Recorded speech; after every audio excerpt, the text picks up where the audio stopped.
जो बंधन में तो हमारा मन है। आत्मा के मोक्ष के बारे में सोचना ही गलत है, क्योंकि वो ना कभी जन्म लेता ना कभी बंधन में पड़ता। आज कभी इस शरीर को धारण किया, कभी दूसरे शरीर को धारण करेगा, उसका तो यही कार्य है। मन का ही बंधन होता है, और जिस दिन हम मन के प्रति अनासक्त हो गए, बंधन मुक्त हो गए, उसी दिन हमारा मोक्ष हो जाएगा।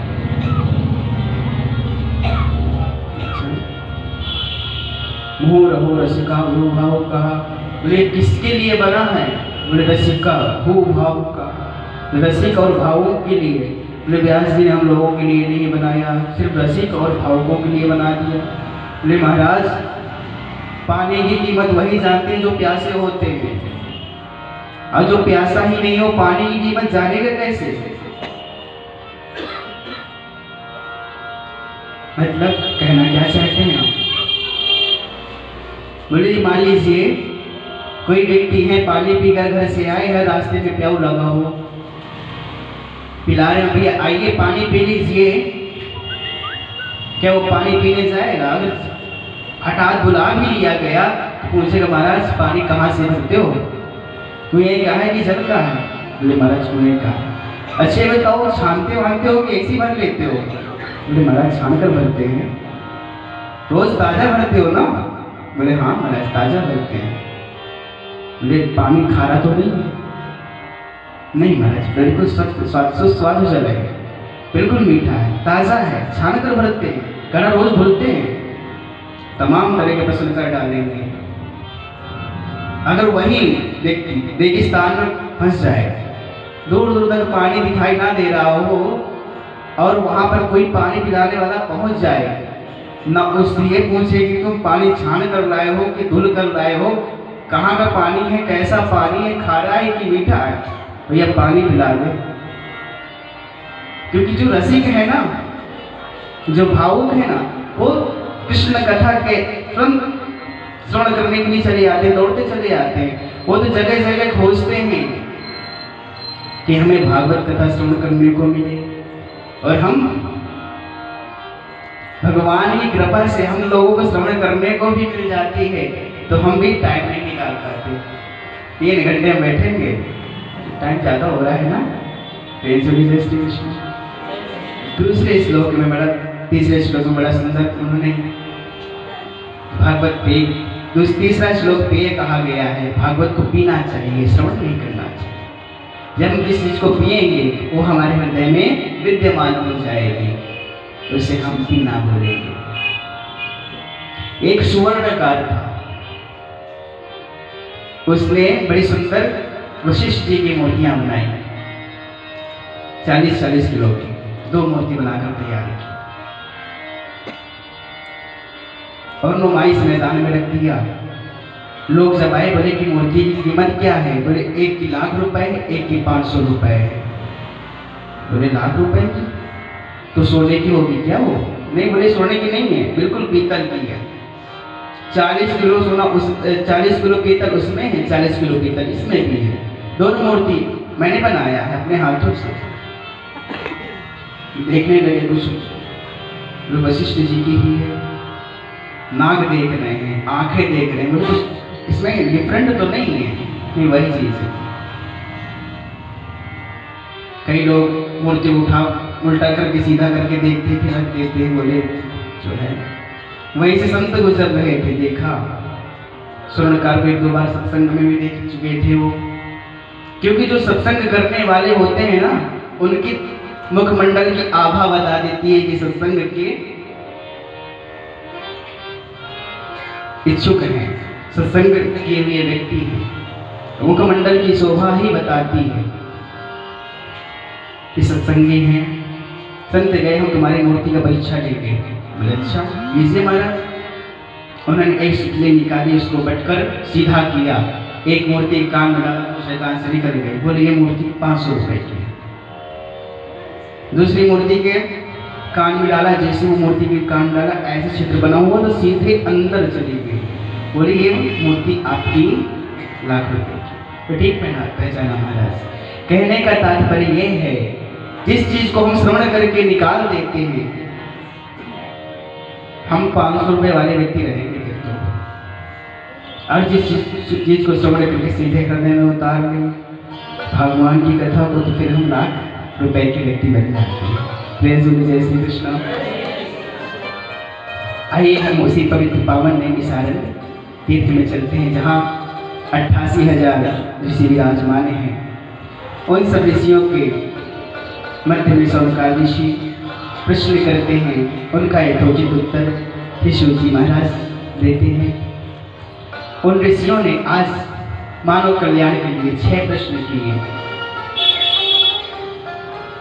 बड़ा सुंदर प्रश्न है, बड़े अच्छे। ये बताइए महाराज, पहला प्रश्न, और ध्यान दीजिएगा, इन्हीं 6 प्रश्न में श्रीमद् भागवत कथा ही है। जितने भी प्रश्न होंगे इन्हीं 6 प्रश्न के अंतर्गत ही होंगे, और इन्हीं 6 प्रश्न के अंतर्गत ही उत्तर मिलेगा। संपूर्ण उत्तर श्रीमद् भागवत कथा है। मेरे पहला प्रश्न क्या है, याद रखिएगा, बाद में बताएंगे कि मानव के लिए परम धर्म क्या है। पहला प्रश्न, मानव के लिए परम धर्म क्या है। परिक्रमा लगाना परम धर्म है, सुबह 4 बजे तक जाना परम धर्म है, मंदिर जाना भी परम धर्म है।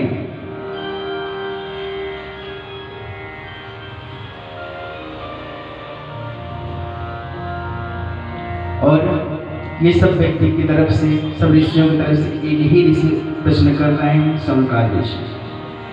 दूसरा प्रश्न कहते हैं कि कौन सा देवी, कौन सा देवता श्रेष्ठ है। क्योंकि हम जब मंदिर जाते हैं तो बहुत सारे देवी देवता होते हैं। कोई कहते हैं दुर्गा जी श्रेष्ठ हैं, कोई कहते हैं काली माता जी श्रेष्ठ हैं, कोई कहते हैं हमारे गणेश जी श्रेष्ठ हैं, कोई कहते हैं हमारे लक्ष्मी नारायण श्रेष्ठ हैं, कोई कहते हैं मेरे भोले बाबा सबसे श्रेष्ठ हैं। तो ये बताइए प्रभु, किस देवी देवता की हम पूजा करें, कौन से देवी देवता श्रेष्ठ है। तीसरा प्रश्न हमारा ये है, भगवान अजन्मा है, वेदों ने ऐसा कहा है, तो अजन्मा का जन्म क्यों। चौथा प्रश्न ये है, भगवान के अवतार कितने हैं। कोई कहता है 24 अवतार हैं, कोई कहता है 10 अवतार हैं, कोई कहता है 12 अवतार हैं, और कोई कहता है हरि अनंत, हरि कथा अनंता। बताइए महाराज, तो अवतार क्या है, कितने हैं। और 5वां प्रश्न ये है कि मानव के लिए परम लक्ष्य क्या है। 6वां प्रश्न, जब भगवान धराधाम को छोड़कर स्वधाम चले गए, धर्म किसकी शरण में गया। धर्मः तुम शरणं गता, धर्म किसकी शरण में गया महाराज। ये प्रश्न जैसे सूजी महाराज ने श्रवण किया, बड़े गदगद हो गए। क्योंकि जब संत मानव कल्याण के लिए प्रश्न सुनता है, मानव कल्याण के लिए की बातें जब श्रवण करता है, तो संत हर्षित हो जाता है। सूत जी महाराज ने कहा, ऋषियों आपने बहुत अच्छी बात पूछी है, आपने इसमें जरा भी स्वार्थ नहीं है आपका, आपने व्यक्ति विशेष के लिए नहीं जाना, अभी तो पूरे संसार के लिए आपने प्रश्न किया है। और बोले आपने तो वास्तविक दुख को दुख समझा भी नहीं है, क्योंकि आपका जीवन भी कथा ही है। एक कथा संपन्न होती है, दूसरी प्रारंभ हो जाती है। संपूर्ण ग्रंथ पुराण का उद्गम स्थान कहा गया है, नहीं सारे। बोले महाराज, मैं आपके उत्तर देने से पहले पूज्य सुखदेव जी महाराज का मैं ध्यान करना चाहता हूँ। किं प्रव्रजन्तमनुपेतमपेतगत्यं द्वैपायनो विरहकातरया जुहाव